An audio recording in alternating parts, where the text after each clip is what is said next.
I want to now bring in Dr. Amish Adalja, a senior scholar with Johns Hopkins Center for Health Security. Doctor, thank you for joining me this morning. Back to Mills reporting hundreds of ducks found infected and dead along Lake Michigan here in Chicago. Is this outbreak now out of control? And what's being done about it, you think?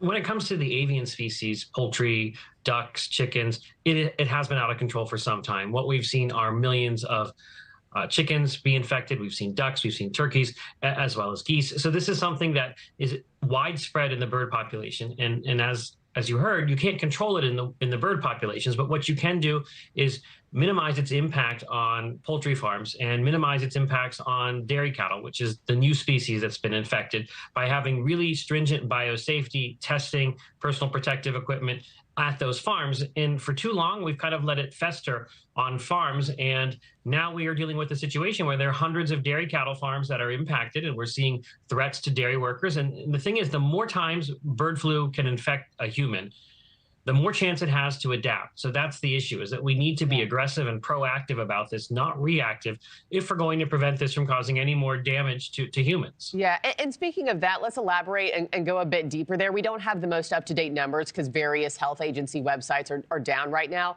But as of January 28th, the CDC had tracked dozens of human cases, including one death. Are humans more at risk to contract this illness now, doctor? The general public doesn't seem to be getting infected. We have some cases in Missouri and in California where we don't know how they got it, but all of the other cases have been people who have had either very close contact with dairy cattle or with sick birds. And so that's something that I think reassures us that this virus, even though it's widespread, is very constrained in infecting humans, and it certainly hasn't spread between humans, which are steps that it would need to take to become something much more dangerous. How we doing, everybody? Sorry for my voice, I'm still a little bit under the weather, but as you can see from the video, we are having a pseudo pandemic here, and I think it needs to be talked about a little bit more, especially for parents and those with young children, because you have to really keep in mind what you feed your kids, because things like this can escalate higher, especially through young kids during the cold and flu season, especially with the change of the seasons, because that's when kids get sick the most. Now let's get into the real nitty gritty of what's going on. And first, I want to show you guys this video on Waffle House and, the surcharge on eggs that's going on, because it all plays into the bigger picture of where this bird flu epidemic is really going and where it's headed in the future. Reports today that the breakfast chain Waffle House, they're adding a surcharge of 50 cents each egg. So what is going on here? So this is interesting because I've spent a lot of time this week talking about eggs with investors and with other traders and other PMs. Eggs as a basket, as part of a basket of staple goods, have risen about 75% since 2021, and that they're the highest in that basket. And then you have butter and cookies and frozen juices. They're all 30% to 50% higher. But eggs have always had a little bit more push. And the reason they have is they're a cheap protein. As meats got higher, beef and pork and chicken, everything kind of exploded or wasn't available in the grocery store. And this has all gone on during Biden's administration. People trade down to eggs because they were a cheaper source of protein. Now, listening to the video, you understand the gravity of what's happening with the way the bird flu is spreading and how it's coinciding with the rise of egg prices, because it's just going through birds. And you heard the lady earlier say how there were dead birds along Lake Michigan from the bird flu. Now, I'm not a political guy, really. I don't really dive too deep into politics. I just watch some videos here and there just to keep up to date with what's going on. But one of the main reasons why I believe that this stuff is spreading as much as it is because of an endorsement from Robert F. Kennedy Jr. and how he said that he drank unpasteurized milk for about a year, and it spread to a community of people who wanted that validation, and they've made it something that shouldn't have been widespread into a widespread thing, which is drinking unpasteurized milk. Here is News Nation speaking about the topic. Take a look. President-elect Trump's pick for Health and Human Services, Secretary Robert F. Kennedy Jr., has long been a proponent of what he calls natural food choices, including raw milk. Take a listen. Since I was here last year, I only drank raw milk.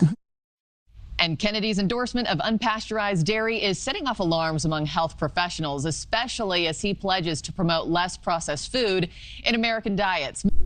Now, I'm not one to tell the general public what they should and should not eat, but when it comes to the government and the people who are the ones telling us what to eat, I don't think it's a smart idea to tell individuals, hey, I've drunk unpasteurized milk for about a year. It's done me some good.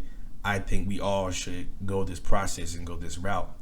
If he says we've done a 20-year study on it and then this is what we've found out about, unpasteurized milk, that's fine. Then I'm wrong. That's a whole different kind of story.